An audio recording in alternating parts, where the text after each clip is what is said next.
Welcome to my channel. Think happy, be happy. The stories of Mulla Nasruddin. Mulla at the court of the Amir. Early next morning, Mulla Nasruddin went to the market. There was no trace of last night's confusion. Being a busy day of the bazaar, many foreign traders were arranging their products for sale.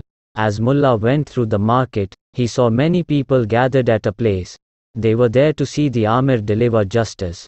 Mulla saw a bald man and a bearded man sitting there with a goat. He asked the bald man, "What are you doing here?" The bald man replied, "We have come here to seek justice from our great Amir." Mulla asked, "What is your problem?" The bald man replied, "This bearded man sitting beside me is my brother. Our father died a few months ago. After his death, we divided his property equally between us, except this goat. We don't know how to divide this goat between us. Hence, we have approached the Amir for help." Mulla asked, "What else did you get from your father?" The bald man replied, "Whatever things we got, we sold all of them.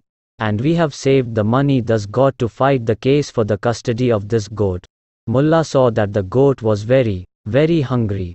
The bald man put a bundle of grass before the goat, but his brother immediately pushed the bundle away. He then kept a pot of water and some grains before the goat to drink and eat. This led to an argument and then a fight between the two brothers. Meanwhile, the poor goat died due to hunger. But the brothers continued their fighting, this time over who will take its flesh and who will take its skin. Nasruddin felt sorry for the two foolish brothers. But it was pointless explaining to them anything. So he decided to leave them and go his way. Further down the street, he saw the same blacksmith in front of him who had scolded him for saving Zafar's life. Mulla asked him, "How are you, my friend? And why have you come here?" The blacksmith replied, "The Amir had sent 15 soldiers to stay in my village. All the villagers were required to arrange for their food and lodging. Now it has been more than a year but the Amir has not called them back. We are very poor people. When we cannot feed ourselves properly, then how can we feed them? Hence, I have come here to request the Amir to recall his soldiers." Just then, another man came up to them and said, "I have come from the village of cloth dyers. We have also been asked to look after 26 soldiers in our village. But as we have no regular income, it is very difficult for us to look after them. So I am also waiting here for the Amir." Mulla replied, "When you pay different taxes for the luxuries of the Amir, his ministers and other officers and flatterers, then why are you reluctant in serving his soldiers?" The cloth dyer replied, "You see, sir, we are doing a good deed by serving the Amir's soldiers. Our Amir is a great person. He will surely understand our problems." And, before he could speak further, the huge palace gate opened. A large crowd rushed to see the Amir. The soldiers got busy clearing the passage for the Amir. They were beating the people with thick sticks to clear the way. After the soldiers came a band of musicians, followed by a long queue of armed palace guards. At the end, 2 beautifully decorated elephants appeared. They were followed by the Amir's beautiful palanquin. The royal procession was at one side while the poor and hungry people were on the other side. Mulla was watching everything with great interest. After some time, the palanquin stopped at a place. The Amir got down from the palanquin, and went and sat on a beautiful throne kept there. 2 bodyguards stood on either side of the Amir. A few ministers had paper and pens in their hands to write down the complaints of the people as well as record the other proceedings of the day. The first case was heard by the Prime Minister. It was the case between the 2 brothers who were fighting over their dead goat. After hearing everything, the Prime Minister asked the Amir, "His Majesty, what is your decision?" But the Amir, who was drowsy, did not reply and turned his neck to the other side and began to snore. Seeing this, the cunning Prime Minister put his ear near the Amir's mouth and pretended to hear him. Then he turned towards the public and said, "His Majesty says that the goat's soul has reached heaven. So, As a representative of heaven, the flesh and skin of the goat should go to the Amir. Besides this, both of you have to pay 200 tankas for the justice delivered, 150 tankas for the maintenance of the palace and 50 tankas for the notes taken. You can pay either in cash or in kind. The two brothers were grieved at this unjust verdict. They cursed themselves for coming to the Amir to get justice. After this, the blacksmith's case was brought before the Amir. The Prime Minister in the same manner pretended to hear the Amir's judgment and said to the public, "Listen, listen everyone. We had sent a few soldiers to this blacksmith's village and honored his community. But he has come here with a request to recall the soldiers. In doing so, he has insulted our Amir. However, our kind Amir has ordered to give him only 200 lashes on his back as punishment." So, the blacksmith was lashed 200 times on his back.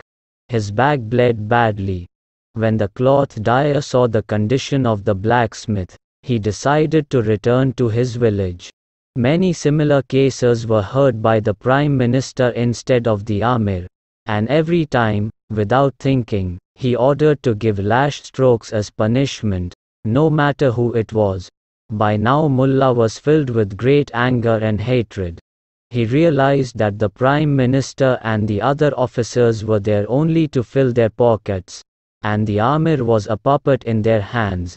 Then, a 10-year-old boy was asked to be lashed as punishment. As he was being lashed, he started screaming in pain. Mulla Nasruddin could not see all this anymore. He to the people, "Look at our Amir's justice. It's perfect. Even a 10-year-old child is lashed." Such children, after committing even severe crimes, hide their innocent faces. Once, a 4-year child also committed the same crime. Such criminals should be punished severely. I am sure that after these lashes, crime in Bukhara will reduce drastically and there will be peace. The crowd gathered listened to Mulla's comments intently. Some people understood what Mulla meant to say. They also understood that he could be nobody else but Mulla Nasruddin. Just then, Zafar, the money lender, arrived there with an old man and a girl in veil. All the people present in the court began to talk about him. "Look at wicked Zafar. He did not give this old man enough time to return the loan. He has even brought the old man's daughter to this court. How cruel and evil this man is. How nice it would have been if he had drowned in the lake that day. But that foolish stranger saved him from drowning." Hearing this, Mulla began to curse himself. He promised himself that one day he will drown Zafar in the same lake. Zafar said to the Prime Minister, "Lord, this old man has not repaid my loan. I gave him time, until this morning, to return my money. But he did not return it. Hence, I have come here for justice." The Prime Minister said to the old man, "According to the rules of Bukhara, whoever takes a loan and is unable to return it on time, will become a slave of that money lender. But our kind Amir has given you an hour's time more to arrange for the money." Just then, Mulla's donkey began to bray. So Mulla had to leave the court with his donkey. On the way, Mulla saw Zafar, the old man and his daughter standing under a tree. Zafar was trying to impress the old man's daughter with his sweet talk. "Oh my princess, you are very beautiful.